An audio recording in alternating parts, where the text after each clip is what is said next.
একজন শিক্ষার্থীর জীবনে এইচএসসি পরীক্ষা শুধু একটি পাবলিক পরীক্ষা নয়, এটি উচ্চশিক্ষা, ভবিষ্যৎ পেশা ও জীবনের গুরুত্বপূর্ণ মোড় নির্ধারণের অন্যতম ভিত্তি।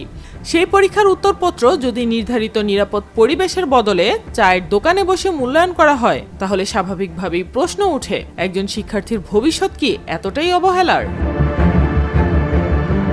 ঠিক এমনই এক অভিযোগ উঠেছে সিলেটে। শাহজালাল বিজ্ঞান ও প্রযুক্তি বিশ্ববিদ্যালয়ের প্রধান ফটক সংলগ্ন একটি চায়ের দোকানে বন্ধুদের সঙ্গে বসে এইচএসসির বাংলা দ্বিতীয় পত্রের প্রায় 400 উত্তরপত্র মূল্যায়ন করছিলেন মেট্রো সিটি উইমেন্স কলেজের প্রভাষক ইকবাল হোসেন সোহান। অভিযোগ, তার সঙ্গে থাকা আরও দুজনও উত্তরপত্র পর্যালোচনা করছিলেন।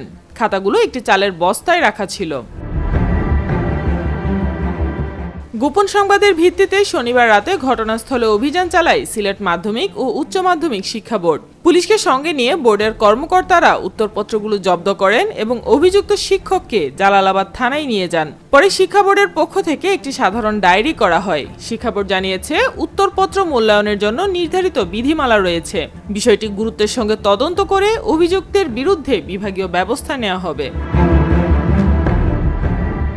একটি উত্তরপত্রে লেখা থাকে, একজন শিক্ষার্থীর বছরের পর বছর পরিশ্রম, পরিবারের স্বপ্ন এবং ভবিষ্যতের সম্ভাবনা। তাই সেই মূল্যায়নে সামান্য অবহেলাও হাজারো শিক্ষার্থীর জীবনে বড় প্রভাব ফেলতে পারে। চায়ের দোকানে উত্তরপত্র মূল্যায়নের এই ঘটনা শুধু একজন শিক্ষকের দায়বদ্ধতাকেই প্রশ্নবিদ্ধ করেনি, বরং পরীক্ষা মূল্যায়ন ব্যবস্থার নিরাপত্তা ও জবাবদিহিতা নিয়েও নতুন করে প্রশ্ন তুলেছে।